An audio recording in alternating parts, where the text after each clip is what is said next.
Australian Chamber of Commerce and Industry is arguing for a wage increase of 3%. That's lower than Anthony Albanese's proposal of 5.1%. The Chamber says small business cannot afford any increase of 5% or more.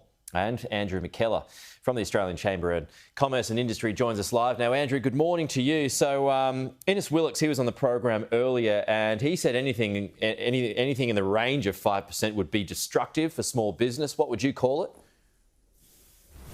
Oh, look, I think certainly it wouldn't be responsible. One of the things that we have seen, it's not just the cost of living that's going up at the moment, it's the cost of doing business as well. We've seen ABS data very recently showing that in the last 3 months, 3 out of 5 businesses faced higher than normal cost increases. So we know that supply chains are really disrupted at the moment. We know that it's as hard to get materials and inputs as it has been in any time in the last 50 years. So this is a very sensitive time for business. 98% of all businesses are small businesses. It's particularly critical for them. Of course, people want to see wage increases, but they have to be responsible wage increases, and we can't be having something that's going to feed back into inflation and end up just pushing interest rates higher. Okay, just getting into the nitty-gritty of it now, and I've made this point a few times today already, if we're looking at a 5% increase to the minimum wage, it's currently at about $20.33. A 5% increase would be $1 an hour. You're proposing a 3% increase, so that would, roughly be about 60 cents an hour.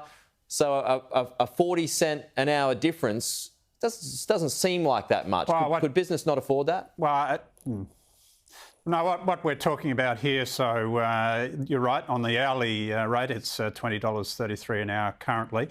That's about $772 a week. We're saying that could go up to about $795 a week, about $23 a week. So, look, we think that is responsible when you put that alongside the tax cuts that are scheduled to come through, when you recognise that superannuation is also going up another 0.5% from the 30th of June. These are additional benefits that people will get, and certainly the superannuation measure is a cost to employers. So when you put all of those things together, you've got to remember that many businesses, many sectors have been through extremely tough times. This is not the time to put all of that at risk. People have argued, though, that and mostly critics of the government's economic policy here have argued that the current settings aren't working because wages have been flat for so long now. So wouldn't that suggest that there does need to be something a little extra than you're proposing?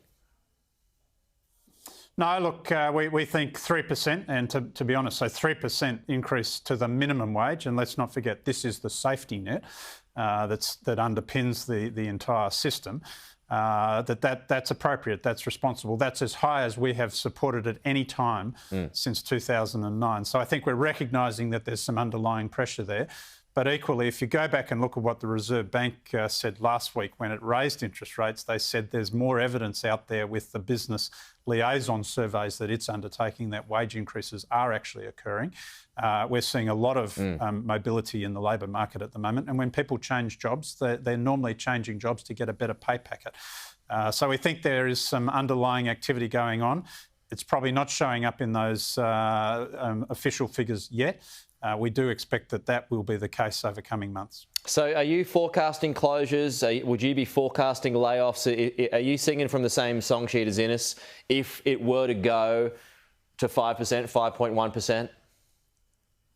That would undoubtedly put a lot more pressure on some sectors that have really been doing it tough. So if you look at areas like the tourism industry, accommodation, food and beverage, so cafes and restaurants, many small businesses in these sectors. If you were trying to force a 5% increase in the minimum wage through at this point in time, then undoubtedly that will put some businesses to the wall. We cannot risk that sort of outcome at a time when really we are trying to strengthen the recovery. We've got a very strong labour market.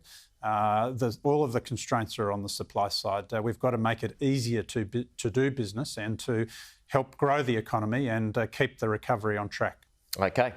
Andrew, good to chat. We'll talk to you soon.